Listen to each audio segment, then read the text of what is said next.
You have to rewire your brain. That's one of the things you have to rewire your brain to do. And the reason your brain needs to be rewired is because anyone who is watching this stream below the age of 30, your brain is already broken. And I'll tell you it's broken. I'll tell you why. Watch your friends when they're on TikTok. How long can they even focus on a video before they have to change? Half a second, maybe. All of your minds are broken. You can't even focus on anything. Right. You are constantly distracted to the point where you can't even appreciate the good things in your life. You're distracted. Your minds are broken. You need to rewire your mind and resist the slave programming. How? They have programmed you. I'll tell you. First thing you have to do is identify it. You have to identify what is happening. I use my mind to break the trap. What I do is I allow my enemy to manipulate me on purpose. And then I use my mind to break the trap and punish the perpetrators. I will sit on TikTok for a day and I'll just enjoy TikTok. And by the end of the day, I'll watch myself. How quickly I'm looking to be entertained, how little time I give a video, how fucked up I am. And then I'll blink and I'll cure my fucking brain. You must allow yourself to be manipulated and you must fix it. All of it. You just talked about not appreciating the things you have. Then blink and cure your brain. It's a conscious decision. You're letting other people control your mind. Distraction. The Matrix is trying to control your mind. They're very good at it. That's what they do to control all of us. You have to break the trap. If you cannot control your own mind, let me make this point. It's extremely important. If you cannot control your own mind, then you are just a feather in the wind of life. Because your own mind is the only thing you can control. You can't control the weather. You can't control other people. You can't even control whether your heart stops beating. You might have a heart attack tomorrow. You can't control anything besides what you think. If you cannot control your own mind, then you go through life with zero control, zero influence. You can't control anything. You're just a feather in the wind, waiting for life to blow you from happy place to sad place to happy place to sad place, completely hoping on the gods to be fortunate to you, because if any genuine discomfort comes your way, you're fucked. It is trained, like everything else in life. It is trained. So if you find yourself not appreciating what you have until it's gone, then you must blink and cure your brain. If you find yourself unable to focus or concentrate on tasks, you must blink and cure your brain. If you find yourself unable to go and dedicate yourself to something you don't want to do, you must blink and cure your brain. Because all of our minds have been under constant assault for years.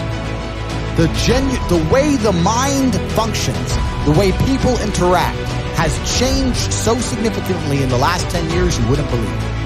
If you go to a party today as opposed to a party 10 years ago, they look completely different. People are acting differently. People are on their phones now than ever used to be. Even now, people will go to places only to get an Instagram picture, even if they don't enjoy the place. It's all about pretending they're having fun as opposed to actually having fun. The entire paradigm of society and how we interact has now changed.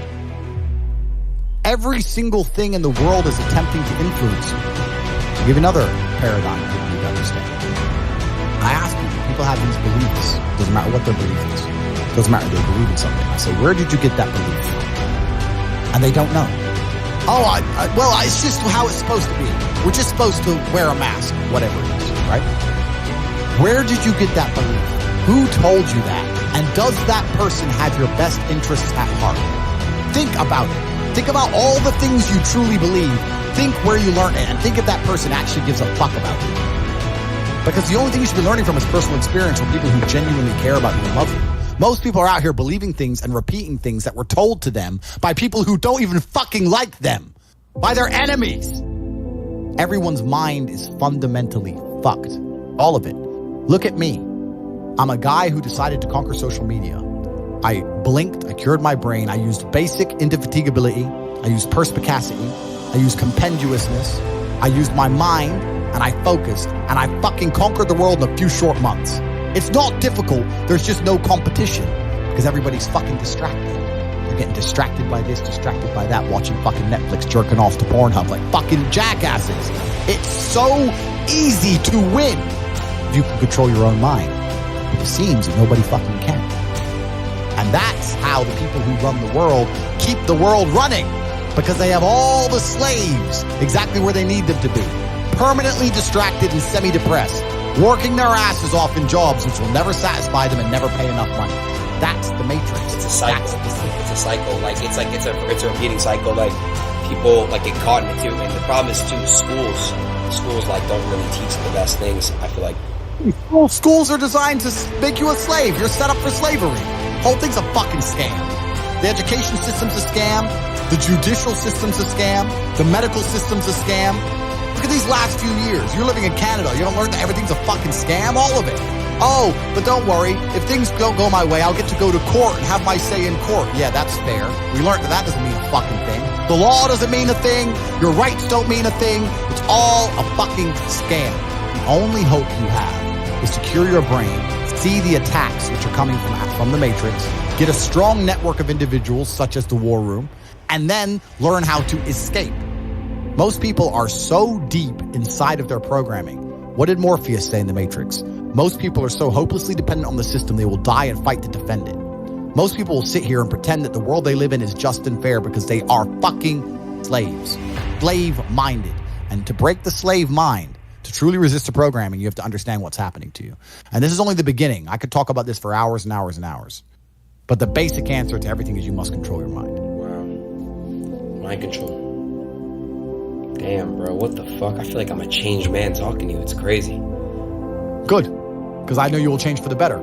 And you can be absolutely anything you want to be. I'll tell you something, man. If I was 21 like you, and I had your money and your influence, when I was 21, I couldn't even fucking eat. I was effectively homeless. Jesus. And I still managed to become a world champion kickboxer without food. If I was you with your setup right now, I could be anyone I fucking wanted. You can be king of earth. You have every single thing except for money. You're the last missing piece for you to conquer the planet. But all in all, I mean the best for people. I want everyone to be successful. I want the world to be a better place. And I think the world's a better place based on the back of strong men who stand up for what they believe in. I think that's how the world's always been a better place. The Matrix programming says the opposite, but what did I say earlier about who is telling us, who is giving us these ideas, and do they care about us? They're telling us that to be a better place, all the men need to be weaklings and compassionate without any morals or without any hard lines or beliefs, and they must talk in a very, very soft way, and we need to be very, very compassionate and very, very tolerant and all these things. But if you look at history, the only times things were peaceful and nice is when strong men stood up with their swords and said, no, this is mine and this works this way and no one's going to come fuck with it. I think that masculinity and strength is what makes things beautiful. It's what preserves things, and it's what we need more of. This is what's missing from the world. All of the problems in the world today could be solved by men of honor, not doing bad things, men of honor standing up and saying, no, this is wrong. That could fix a lot. Nobody seems to want to do it because they're too busy being distracted by the Matrix.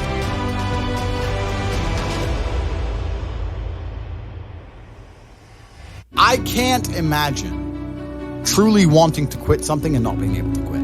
Like, I could quit cigars today. Like, it wouldn't even plague my mind. Like, if I wanted to quit, I'd quit. I can't imagine a mind frame or a mindset where I want to do something and can't do it. Right. So it's almost difficult for me to answer that question, because if you have that kind of mind, if your mind is so fundamentally broken that you cannot do with your own mind what you want to do, right? You know, like that, then you're just fucked, right? Life is hierarchical. There's always going to be kings and there's always going to be peasants. If you have a mind that you can't control, then you're never going to be a king. You're going to be a peasant. That's your life. You have a peasant's life ahead of you, and that's your destiny. Enjoy, right? There's always been peasants. That's life. But I believe that. I mean, the most important thing you can do as a man is to gain control of your mind. Once you have control of your mind, life is so ridiculously easy. It's so ridiculously easy. It's so easy to be in. People say to me, Tate, you're in good shape. All you do is drink vodka and travel the world. You're never even home. You never even have a gym. How do you do it? It's ridiculously easy if you control your mind. If I decide to do 1,000 push-ups, I'll do them. Maybe I have to do them one at a time. Maybe I'll get tired. Maybe I need a break. I'm going to do 1,000 because I said I'm going to do 1,000. It's not fucking hard. Everyone knows what they're supposed to do. Once you control your mind, it's easy, right? Getting over a breakup with that bitch. You miss that girl, you're upset, you miss her with all your heart, But once you realize she's gone, if you control your mind, she's gone now. She's gone now, I'm going to miss her. That's a shame. Off to the gym. You either control your mind or you don't. And all of these things stem from the same problem. It's something you can do. It's something that is learned. It's something that is taught. but it's something that I needed to survive. So for me, it's easy, right? It's all I've ever known. Right. But people have like, they don't need it to survive, so they never develop the skill. That's just how it works. At the end of World War II, when men went to Europe and saw unspeakable horrors at the end of World War II, did they all come home and need therapy, or did they all come home and get back to life? Back to life. Because everyone was taught to have a mind that they control because they needed it to survive. There's no one else. That's how life worked back then. Now imagine there was a war that big. Imagine the fucking therapy, the fallout, the fucking bullshit. No one would be able to fucking even just go back and I'm not saying they didn't see bad things. I'm not saying it's not hard. It's fucking horrible. But that's just how it works. That's life. Like, I've seen shit. Like, we've all had our trauma. You have to get through it. You either let it destroy you or let it build you. Stick up for your fucking self. But this is it. But people are so scared of the emotions. That's all it is. No one's going to shoot them in the head. They're scared of the emotions of missing. You're a full-grown man. You're scared of some emotions. Sit in bed and be sad and fucking play your chess and go to the gym and be sad and lift your weights and be sad for a while and do your shit till you're not sad anymore. The fuck? You're scared of emotions to the point you let a bitch run your fucking life? What hobbies do you do besides obviously go to the gym? By the way, I don't like working out. I hate it. It's a chore that I do every single day for half an hour every single day. It's discipline. Yeah, it's a chore. It's discipline. It's discipline. I don't enjoy that. This is it. Conquest. Conquest is all life's ever been for men. This is what men have an innate desire to conquest, to conquer. Even you care about having as many viewers as possible on your streams. You care about being as big as possible. You care about conquering. Why did the Romans wake up, melt rocks, make swords, and walk in random directions? They didn't have Google Maps. They didn't have a fucking clue where they were going. Random directions to find some other group of people and fuck them up and take their shit. Why? Conquest. This is a conquer. Why did Genghis Khan ride his ass from Mongolia all the way to fucking Vienna? It's a long way. Why? Conquer. Men are born with this innate desire to conquer. It's inside of us. They're trying to suppress it. They're trying to distract it away from you, tell you that you're wrong. You're toxically masculine. You shouldn't want to conquer. You should want to sit at home and be tolerant. No, you shouldn't. You should want to conquer shit. The only thing that's going to make you intrinsically happy is conquest. Nothing else. If you're depressed, it's because you don't conquer shit. Conquer something. Get up and do it. It doesn't have to be a negative at all. You can do it in a very, very positive way. You can have a positive impact on the world. I don't even look at it as goals, because goals are something that you put on the wall to motivate yourself, right? Right. Goals are so if you want to buy a car, you put the car on the wall and it motivates you to go to work to get the car. So that's a goal. Goals are for motivation. I don't work on motivation. I work on discipline. So I don't have a set goal. I just get up and do what I know I'm supposed to do. I don't work to try and afford that car. I work because I'm supposed to work. And then I can already afford that car and another one and another one and a boat and a plane and a house and another house and a land. And then I just work. I do my work. That is my duty as a man, is my duty to God. I train in the gym. It is my duty to God. I do my duties to God. I fulfill my duty. I'm an old school gentleman of honor and respect. I do what I'm supposed to do. I don't have any particular set goals. Anything I decide to do or want to do, I can do instantly. And if I can't do it instantly, I can do it pretty fucking quickly. I don't need goals in that old traditional sense. I do what I'm supposed to do. It's not a matter of how I feel or how I'm motivated. If I was depressed, it's impossible. If I was depressed, my life would be, and the day-to-day activities would be exactly the same as if I was ecstatically happy. You wouldn't be able to see a difference. I'd be up at the same time. I'd be in the gym the same. I'd be doing the same shit. Those are my duties my duties to God. How I feel has nothing to do with it. Completely unrelated. How I feel is unrelated to my duties to God. They don't change based on how I feel. They're the same. And they will be completed because I refuse to fail God or my bloodline.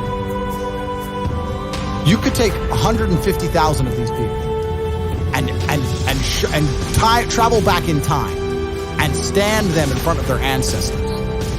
And their ancestors who fought fucking saber-toothed tigers or escaped the Mongol hordes or managed to dodge bombs in the Second World War. All the shit they went through just for this fucking cretin to be born. And to look at him, who he is, listen to his life story, listen to what he does on a day-to-day basis, and they would feel nothing but fucking shame.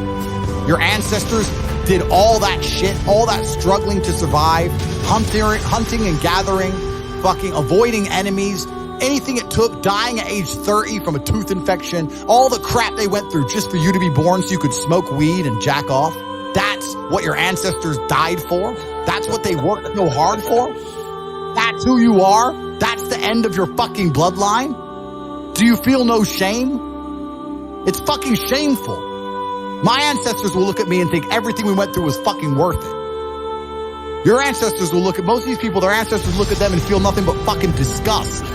And they should look in the mirror, look deep in their own eyes and say, yes, I'm fucking disgusting. I can change this. That's the beauty about being a man. If you're disgusting, you can change it. That's the beauty. There's nothing stopping you changing it. You're right. You must accept it. You must accept it first.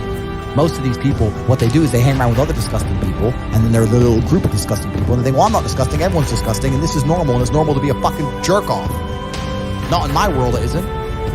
This is when I was making jokes earlier about predators and prey. In my world, I'm in a world of predators. It's not normal to be a fucking jerk-off in my world. There are duties that men must fulfill, whether to God or to your bloodline.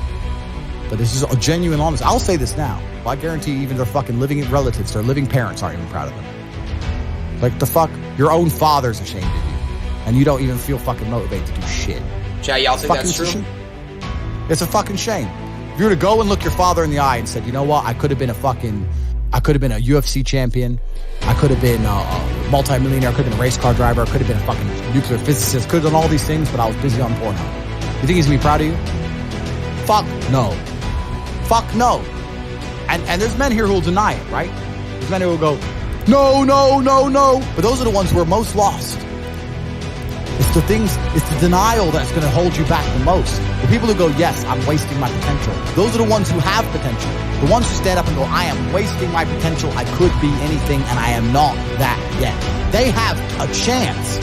The men who go, well, no, actually, I'm fine. They're fucked. They're inside the matrix, fully slave-minded. They're a waste of time. But if you sit there and go, you know what? Yeah, I am wasting my potential. Yes, I can be more than I am. Even if I'm already great, I can be better. As good as I am, I still push myself to the limit every single fucking day. This is your prerogative as a man. But you need to be instilled with a sense of duty. Duty to your bloodline. You must want it. You need to want it deep inside your soul. I can't die as anything less than emperor. It's my destiny. Do it. And you're going to feel so much better for doing it. Not even just physically, but mentally. Knowing that you pushed yourself to do things you don't want to do, there's nothing that feels better than the feeling you have after you did something you don't want to do. If you know when you're supposed to clean your room, you're right. You eventually clean it and you're like, thank fuck I've cleaned it. I did it. Like the homework. I went back to school. I did my homework. Oh, thank God I did it. I didn't want to do it, but thank God I did it. It's done. Correct. That's what it feels like every single day of your life is done. It's beautiful. It's a beautiful existence. That's a great feeling. That's a really, really good feeling, I bet. I need that. I need discipline. I need it. Beautiful existence. It's a beautiful existence. After I picked up my Chiron, when I bought the Bugatti and I picked it up, the first thing I did was order another one. Like, it never ends. There's always a new mountain to climb. So you're saying there's never really beating the game. There's always a mission. There's always something to conquer. Always. And even if it's just tiny little, it's professionalism. It's holding yourself to such a high standard. There's a professional way to do everything. I'll tell you a story. I lost my keys about 3 weeks ago. It was the first time I'd lost anything in 4 or 5 years. Because when I put something down, I've taught myself to put it down and repeat in my head where I put it. I put my phone on the kitchen counter. I say in my head like 3 times, so I walk off. I don't lose things. I know where everything is all the time. I'm professional. I don't lose stuff ever. And I lost my keys. I was furious at myself. The ways I punished myself for only losing my keys took me 20 minutes to find them. Found them. I donated money to charity. I refused to go driving. I worked harder in the gym. I fasted for 24 hours. I punished myself. And my chick's like, what are you doing? So I lost keys. She goes, yeah, but it's only losing keys. You're a fucking chick. You don't get it. I don't make mistakes. I don't make mistakes, and I made one, and I will pay a price. I will not lose my keys again. God is my witness. God above, I will not lose my fucking keys. I will make sure I repeat in my head 25 times if necessary. Every time I put anything down out of my pockets exactly where it is, I will never lose anything ever again. I am a professional. I am exceptionally hard on myself because that's how I enjoy life. I can't imagine life any other way. I can't imagine life going through life losing my keys, oops, crying over a bitch, oops, oh, I don't feel like it today, oops. I can't even fathom that existence. It sounds like hell to me. I get anxiety even imagining that existence. So you want to talk about anxiety? I get anxious even imagining living that way.